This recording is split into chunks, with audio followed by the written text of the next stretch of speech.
series has given us everything. This is where rivalries are built. They respect each other, but they don't like each other, nor should they. This is basketball at the highest level. Inside to Wemby.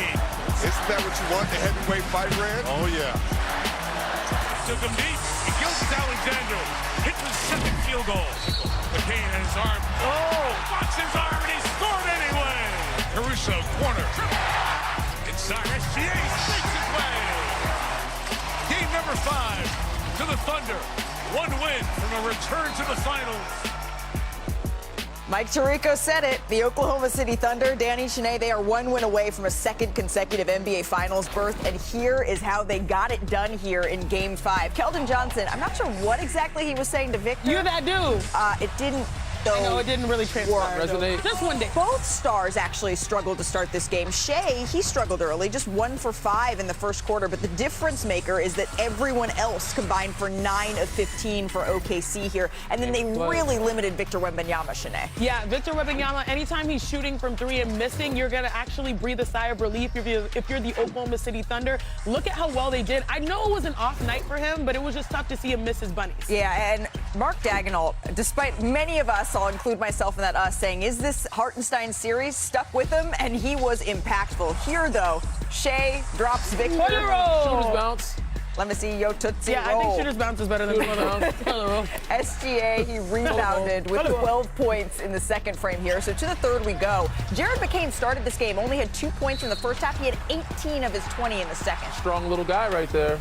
Strong little man. He's not little. He's like 6'5". Yeah, everybody forgets he's 6'5". Hits the step back here. Now, Wemby immediately signaled for everyone to get together and chat. Here's De'Aaron Fox on what Victor said.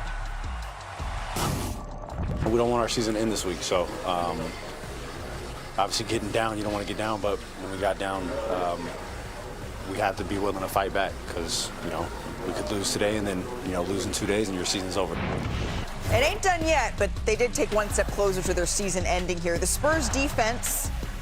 Some holes there. Anytime SGA can go north and south with no resistance and finish with a signature layup and one son, it's not a good sign for the Spurs. So this got a lot of attention in the Ethernet, which appears that Wemby said something to both Mason Plumlee and Bismack Biyombo here, and then a hard foul there on Jared McCain, Danny. Yeah, I don't, people are going to read deep into everything. I don't think there's anything. That is basketball. That is very true. They call this foul here. This is a block shot.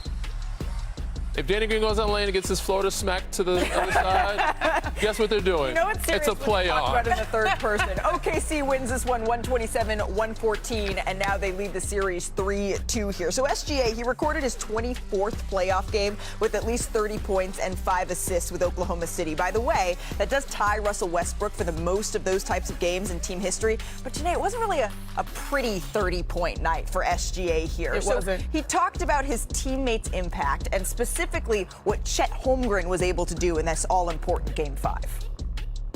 I don't ever worry about Chet just because I know how much he loves the game, how much he cares, and how much he works. He'll figure it out no matter what it looks like. He'll get to it, and I'd bet on Chet 10 times out of 10, and he proved why I would bet on him tonight. I always say we're a team out there. We don't get this far. I don't have this individual success. This team doesn't have this success without all 15 guys in the locker room, and we proved this tonight. If it was 4 or 5 me's out there, we would have been down 20 after the first quarter. But the guys were great to start the game. I probably should never start like that again and give us a better chance to win a ball game, but the guys held it down. I feel you, Shea. I'm a utility player. 5 me's out there, we ain't doing much. I need Shanae, I need Danny. But this was an impressive win for the Thunder. I loved what Brian Windhorst said on our show yesterday, Shanae. He said the Thunder are never desperate. And they fully showed this, Danny, in that last game. They did, and the bigs came to play. Got to give a lot of credit to Chet. We called him out. Everybody's been calling him out throughout the whole week or the last couple of days because he hasn't showed up much. But they rebounded. Isaiah Hartenstein's been rebounded, but Chet, he put himself in position, took advantage of the smalls, got them in. Whenever one went to go help, he was ducking in. Isaiah was ducking in. Went to the offensive glass, was more assertive, more aggressive. You see, these are plays that he normally doesn't have. He's looking for a shot, being aggressive, getting his spots, getting to the glass. So these little things, this activity changes the whole dynamic, changes the whole atmosphere and energy of their group. When he came to bring it, it allowed everybody else to kind of follow suit and make it easier for SGA. I'm sorry, guys. I watched the Michael Jackson movie, and it lives rent-free in my head. And we know Shai Gilgeous-Alexander. He's like, I'm bad. He's a bad man. He truly is bad. He's averaged 30 points per game the last 4 seasons. Even on bad nights, yeah. But even on bad nights. But one thing he's always going to do regardless is still trust his teammates. And this was on full display. Caruso with the screen to get him open. Hartenstein with the screen for him to attack. Here you're going to see he's going to draw too. This should be a show and go with Victor Wembanyama, but instead Victor stays too late because he's that lethal. On the backside, there's the duck in. There's a mismatch for Isaiah Hartenstein. Keldon Johnson, 6'6". He's a 7-footer. Easy layup. He's still going to trust others even as he's putting in work and getting points. Caruso again with the screen to get him open. Hartenstein with the screen for him to attack. This time he's going to make another read. Most people probably would try to score, but it's Victor. The guy has an infinite wingspan. He sees the corner shooter, which is Alex Caruso, who had 22 on the night and shooting near 60% from 3. Shai always trusts his teammates. That's why this team plays well on both ends of the floor. Yeah, and it was, as you said, Shai, though, he struggled a little bit early, and he trusted his teammates. But how did he get himself going? He's such a smart player. He used getting to the free throw line to kind of find it, Danny. Yes, he did. And that's why he's one of the highest IQ players. That's why he's a 2-time MVP. Not because he's talented. With those things, he is talented. He's crafty. He's athletic. He's deceptive. Nobody knows his speed. But he's smart, and he knows how to draw fouls. Like, he got himself into the game time and time again by putting these guys in a position to foul him. And obviously, of course, embellishing a little bit, selling it some. But he knows how to use his body. He knows how to use angles, put them in position, pump fake, get them in the air to where they have to draw fouls. And eventually, you get enough free throws to go down. He shot 17 of them. Right. You're going to find rhythm. After he got those 2, I think it was mid-first or second quarter, got those 2 free throws to drop, next you know, he hits a mid-range. Then you get the shooter's bounce.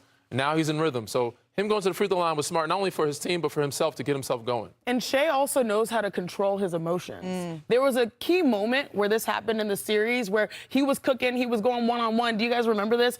And Jared McCain was calling for the ball. Yes. And he turned, he was like, chill. I don't know if he said chill. He said, calm down. There was some expletives there as well. There were. But I like this pairing. Jared McCain starting, they're like fire and ice. Shai is cool. He's going to always be consistent. But they needed a little firepower knowing that A.J. Mitchell, J-Dub were out. And so what do they get now? Now they get a guy who comes in, and when he was asked in the post-game conference, they're like, Jared he oozes confidence. And that translates to the play that they need on the floor. Yeah, and you hear Jared McCain say it. He's, I don't know how I got so lucky. I'm having the time of my life. And that certainly translates to the floor. And a lot of this, yes, it's what Oklahoma City did well, particularly after the dud of a game they had in San Antonio in Game 4. But the Spurs, they didn't look like they had that sort of punch from the jump here. Let's take a listen to Mitch Johnson, what he had to say after the loss. To beat a team of this caliber in their building, what's the stakes will need to be a lot better to give yourself a chance. There's a lot of things all over the place where even when we had advantages and we just didn't make simple plays that take advantage of the opportunity in that possession. And in this type of game, you got to be sure of everything you're doing in a very secure, mature way. I just think with the way they guard, how physical they are, we don't get that same luxury to be able to play as physical on the other end at times. But offensively, I think we do a good job of screening and playing through it. So I think we create a lot of advantages, but I think we just missed a lot of open shots tonight. So notably, Victor Wembanyama did not speak to reporters after Game 5. It's pretty unusual, I think, for the young superstar. The NBA, remember, requires players to be available to speak after games, and this was the biggest game of Victor Wembanyama's career, and so I would have loved to hear from him. Now, the NBA has warned Victor about not speaking to reporters, and certainly this isn't something that they're going to condone happening again here. But, Danny, when you look at games, the difference between Game 4 and Game 5, what changed here for San Antonio? I mean, for me, it looks like the fatigue, and mostly on Victor. Like, his legs weren't there, his energy, his activity. He had that a little bit in Game 3, too, right? And that's why I think that overtime game, those minutes are starting to add up when it comes to him.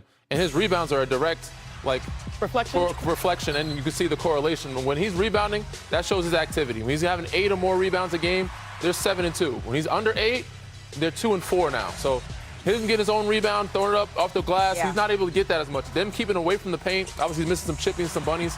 But he's always able to get those second chance points, which he wasn't able to get in Game 5. And that shows, like, his fatigue to me. He had an alley-oop opportunity that didn't go through. Like, there's a couple of possessions that showed he was half a second late on Shai making a layup, not blocking it. You know, Hartenstein getting a floater. He's like half a second late on these blocks. So them shooting 69% at the line or against him at the rim is very unlike him. So Unkar's game is one of his probably worst games of the postseason. Worst plus minus of the postseason, a -8 for Victor. Yeah, so them shooting 69% is probably the worst stat that I've heard when it comes to him, because it usually affects the game. If he's not having a great offensive night, defensively he can make it up by deterring them from getting to the basket and also blocking some shots, and I didn't see that last night. This, to me, was the welcome to the NBA playoffs moment through adversity for Victor Wembanyama, having to fight through fatigue and just falling short. On the other side, when you're seeing him, well, actually, there was a play. Did you guys notice in the second half he had an alley-oop? Yeah. They threw it up to him. Yeah. And Dylan normally Harper. he just would just put it in. Yep. And he didn't have the legs to even Rip the finish screws that. out, as To Perk me, would that say. was a sign. Yeah, rip the screws out the rim. That was a sign. But when Victor is in these circumstances, you expect teammates to be there to help him step up. Stephon Castle has his hands full. I know the foul trouble at times can hamper him, but he's guarding SGA, and that's difficult, and he's trying to compete. He's their second leading scorer in this series, 19 points per game. He's got his hands full. The Dylan Harpers, the De'Aaron Foxes, who we know are not 100%, Sure. that to me is where they need the boost.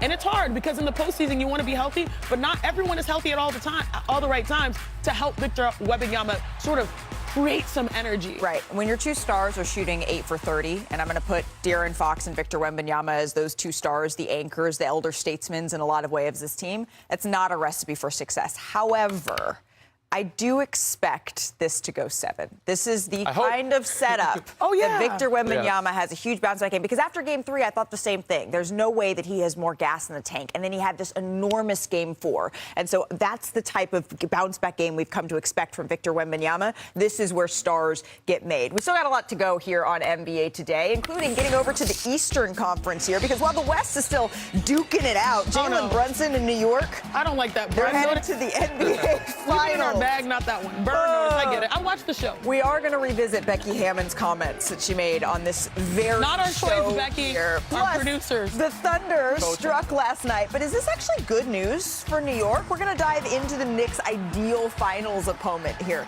Gotham, guys, is Chicago. We have to get that right before we go to the NBA Finals. And oh, that's a Batman. after one of the most disappointing nights of his postseason run, how is Victor going to respond in Game 6? It's win or go home. More NBA Today on the way. Much better Space Jam. Everybody get up. Yeah, that's better. Not Brun.